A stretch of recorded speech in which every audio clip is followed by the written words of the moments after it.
Olá pessoal, tudo bem? Nós vamos aqui para a nossa segunda aulinha do Enem, resolvendo questões. E essas questões são do Enem de 2011.2. Então a gente vai ver charge novamente, a gente vai ver resenha de filme, por aí vai. A gente vai começar com essa questão que tem uma charge. E novamente, então a gente começa a resolver a questão lendo o enunciado, dando uma olhada nas questões, porque isso faz com que a gente já tenha uma noção das possibilidades de respostas e até descartar algumas que a gente pode considerar menos óbvias, Então vamos lá, ao estabelecer uma relação entre a matemática e o blues, então a gente está fazendo essa relação aqui, ó, matemática e blues, Blues, o estilo musical, a partir da opinião de um dos rapazes. Então um dos rapazes está omitindo essa opinião. E então a charge sugere o que a partir dessa relação? Que as canções iniciadas com a contagem de 1 a 4 fazem lembrar o blues, que o blues com seu ritmo depressivo alivia o sentimento causado pela matemática, que as canções devem se iniciar com a contagem de 1 a 4 para se tornarem tristes, que o blues, assim como a matemática, consegue despertar um sentimento inspirador, ou que o sentimento despertado pela matemática serve como motivação para o blues. Então é o seguinte, Então a gente vai dar uma olhada no texto. E é aquela coisa, geralmente esses textos que contêm charge, vocês têm que fazer o possível para entender a maior quantidade de informações, porque vocês podem ver que a quantidade de informação não é muita, então infelizmente vocês vão ter que tentar absorver a maior quantidade de informações que o texto traz para tentar acertar a resposta correta. Vamos lá, ele começa dizendo assim, ó, eu começo cada canção contando 1, 2, 3, 4. E ele vai dizer por quê? Porque it reminds me, que me faz lembrar, porque me faz lembrar da matemática. Aí ele continua dizendo, ó, a matemática, ela me deprime. E isso me ajuda a cantar o blues. Então, isso aqui a gente vê que é uma questão do efeito, Primeiro, ele conta 1, 2, 3, 4, porque o faz lembrar da matemática, a matemática o deprime e esse sentimento o faz cantar o blues. Então, ó, vamos dar uma olhada aqui nas alternativas para ver qual é a correta. As canções iniciadas com a contagem de 1 a 4 fazem lembrar o blues? Não, fazem lembrar o quê?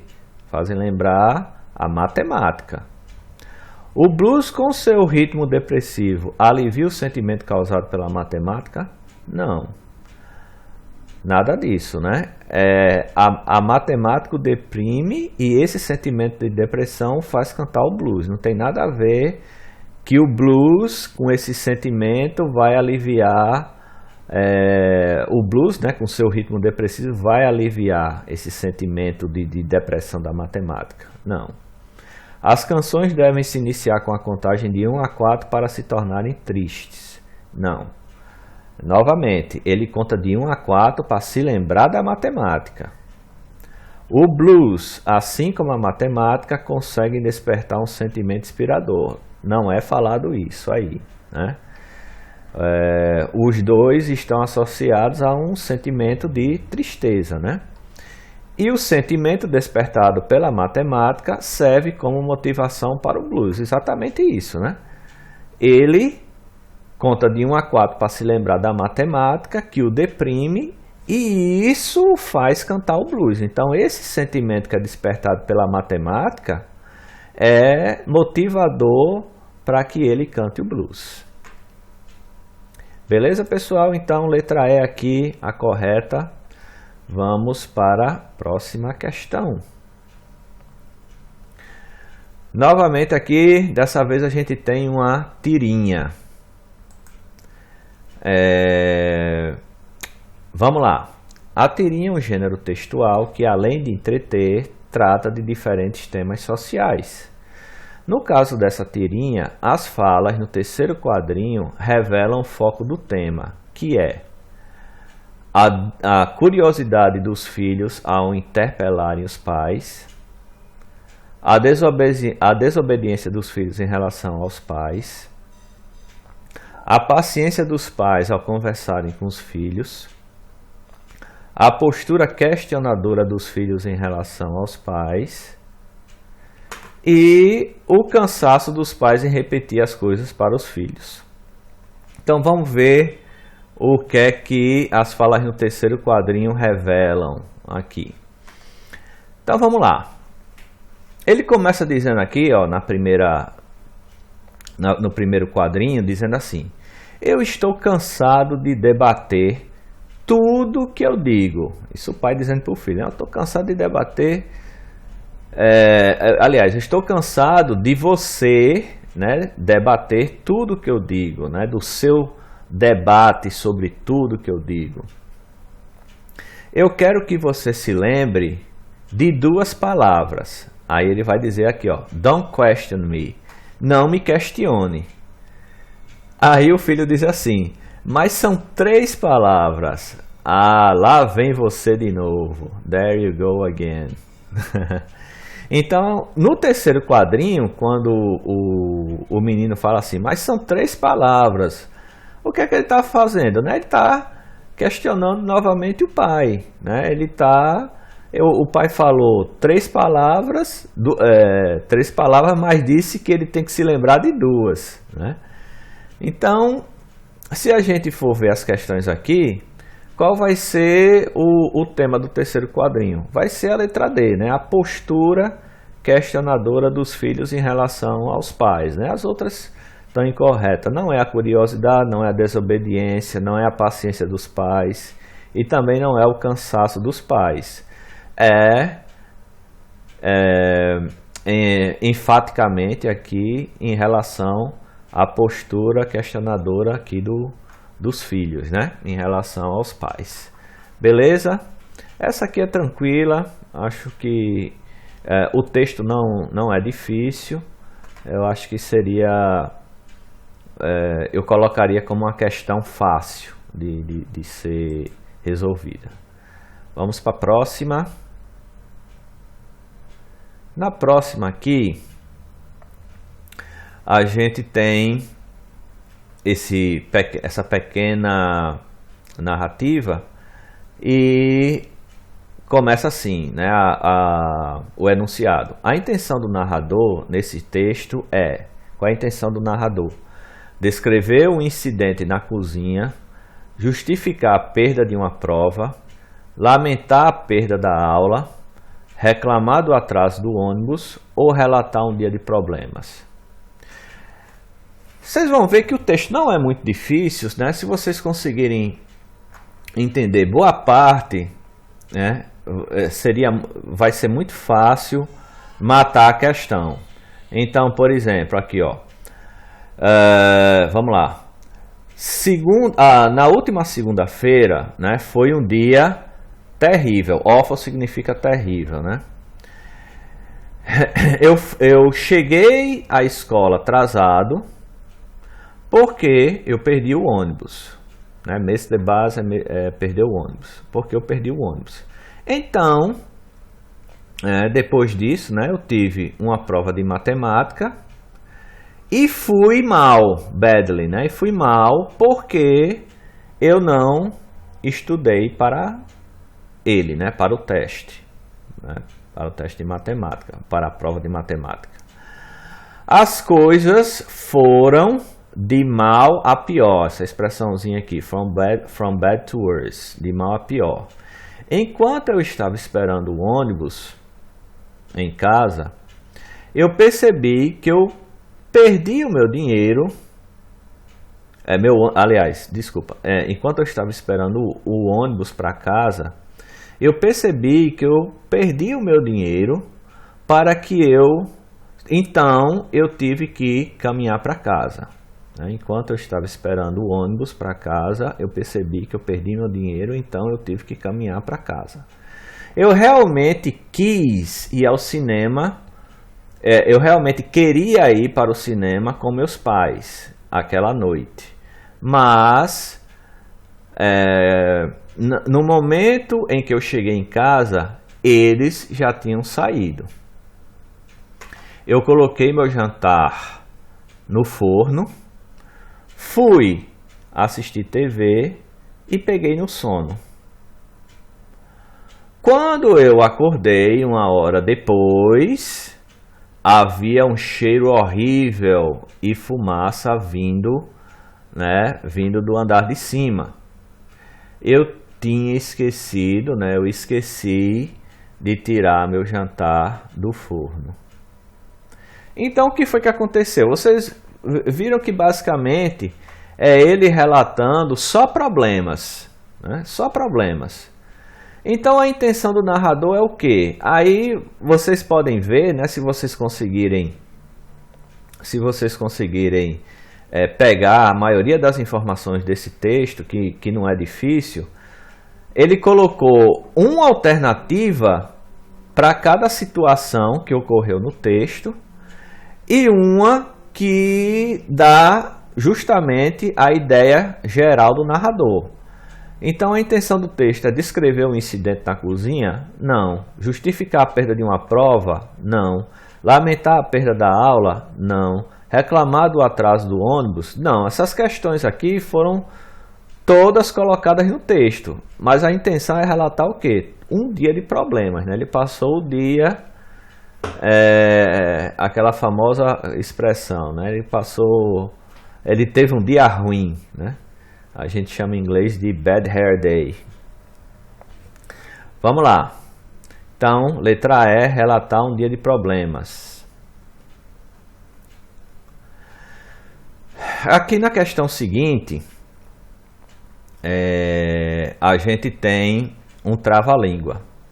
Aí ele começa dizendo aqui, trava-língua, além de funcionar como exercício de pronúncia, também pode abordar assuntos relacionados à sociedade. No texto, o tema abordado refere-se a quê? A união de duas pessoas que se amam há anos, a decisão de Mary Mac de se casar com seu amor, aos cuidados de Mary Mac com seu futuro esposo, as dúvidas do filho sobre a felicidade após o casamento, a felicidade da mãe com relação ao casamento da filha. Então aqui, tem esse trava-língua que seria Mary Mac's mother's making Mary Mac marry me. My mother's making me marry Mary Mac. Will I always be so merry when Mary's taking care of me? Will I always be so merry when I marry Mary Mac? Então, vamos lá, vamos traduzir esse trava-língua. A mãe de Mary Mac está fazendo Mary Mac se casar comigo. Minha mãe está me fazendo me casar com Mary Mac. Eu sempre estarei feliz, muito feliz quando Mary estiver cuidando de mim. Eu sempre estarei feliz quando eu me casar com Mary Mac. Então, pelo que foi abordado aqui no Trava-Língua, o que é que ele está querendo se referir? A união de duas pessoas que se amam há anos? Não. A decisão de Mary Mac também não foi bem a decisão de Mary Mac, porque a mãe de uma está fazendo se casar com um e a mãe do outro fazendo a junção. As duas mães aí estão sendo protagonistas para que os filhos se casem. Aos cuidados de Mary Mac com seu futuro esposo? Não, também não. As dúvidas do filho sobre a felicidade após o casamento? Sim. A felicidade da mãe com relação ao casamento da filha? Não. Por que a letra D? Porque você vê que depois que o filho vê, né, que a mãe dele está fazendo ele se casar com Mary Mac e a mãe de Mary Mac também, ele se questiona, né, com essas duas perguntinhas. Primeiro, se ele vai ser feliz quando Mary estiver cuidando dele, e se ele vai ser feliz quando estiver casado com Mary Mac, né, quando se casar com ela. Beleza? Então, é as dúvidas do filho sobre a felicidade após o casamento. Pronto, pessoal. Para essa última questão, nós temos uma resenha que é a resenha do filme Slumdog Millionaire, que é o filme que foi traduzido como Quem Quer Ser um Milionário. E aí o enunciado diz o seguinte: o texto trata do premiado filme indiano Slumdog Millionaire. Segundo a resenha apresentada, a história retrata uma Índia real, uma vez que... Então, ele está querendo saber, né, o que faz com que, né, que características aqui faz com que essa resenha seja apresentada de uma forma que retrate a Índia real, né, a Índia em sua realidade.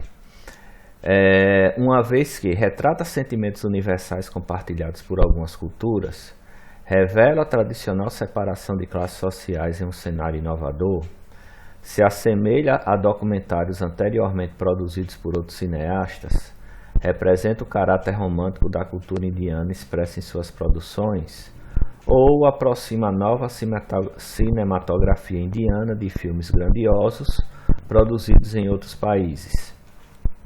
Então, a gente tem que dar uma olhada, né, nesse texto. Vamos traduzi-los e vamos traduzir o texto, traduzi-lo. E aí vamos ver o que é essencial para a gente entender qual dessas alternativas está correta. Então começa assim, né? Danny Boyle's Slumdog Millionaire hits the ground running. Aqui ele começa com uma expressãozinha que você teria que saber, né? Então, Quem Quer Ser um Milionário, de Danny Boyle. Essa expressão hit the ground running significa mais ou menos começar com tudo, começar a vapor, né? Começar alguma coisa a vapor. Então, o Quem Quer Ser um Milionário começa com tudo, começa a vapor. Só uma curiosidade, né? Danny Boyle, talvez vocês conheçam recentemente pelo filme Yesterday, né? Que ele fez, que conta a história de um músico que, ao sofrer um acidente, ele acaba acordando numa realidade alternativa onde os Beatles não existem, né? E aí algumas coisas existem e outras não, outras estão alteradas. Então os Beatles não existem nessa realidade, e como ele tem um conhecimento das músicas, né, ele vai começando a apresentar as músicas e fazendo sucesso com elas, né? Isso é só uma curiosidade. Mas vamos continuar. Então, o filme começa com tudo, né?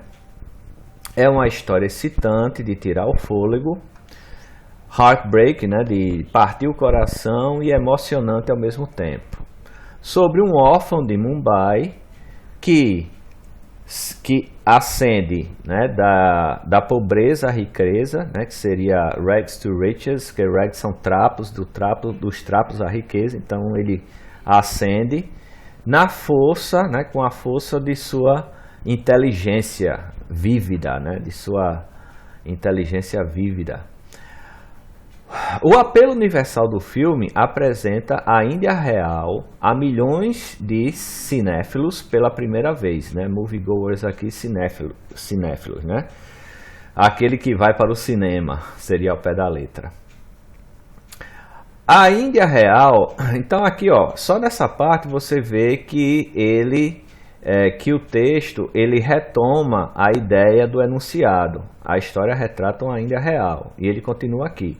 A Índia real supercarregada com um enredo tão confiável e eterno quanto as montanhas. Então ele está só fazendo uma comparação usando os adjetivos aqui, né? Está comparando o enredo, que o enredo é confiável e eterno como as montanhas, fazendo aqui uma comparaçãozinha. A superfície do filme é tão deslumbrante que você dificilmente percebe o quão tradicional é por baixo.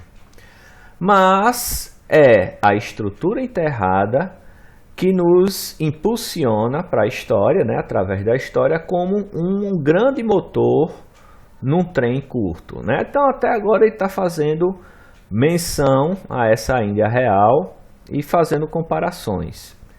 Pela Índia real, eu não quero dizer um documentário, né, que esse unblinking aqui é que você assiste sem piscar os olhos. Não é como um documentário, não necessariamente. Aqui ele quer dizer que é um documentário que você assiste como o Calcutá, né, que é de Louis Malle, ou o recente Born in Two Brothels. Né? Eu não conheço esse documentário, mas ao pé da letra seria Nascido nos Bordéis. Eu quero dizer a Índia real dos níveis sociais que parecem estar separados por século.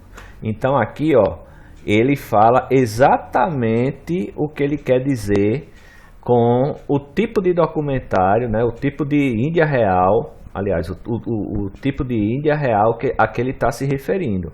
Ele quer dizer, né, que o filme mostra os níveis sociais que parecem estar separados por séculos.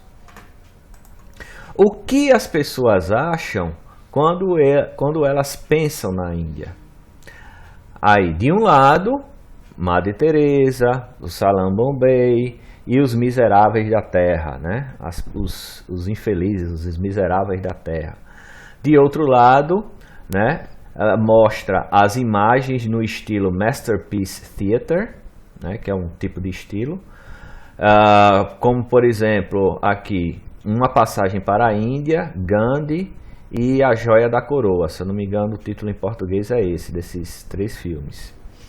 O filme utiliza deslumbrante cinematografia, uma edição de tirar o fôlego, uma música bem direcionada, né? E um momento grandioso para explodir com a força narrativa, né? Misturando também um romance, né? Misturando-se num romance ao mesmo tempo. Então, diante de tudo isso, o que é que a gente vê? Que a história, a resenha apresentada, né? Que apresenta essa história de uma Índia real. Por quê? Né? Qual a justificativa?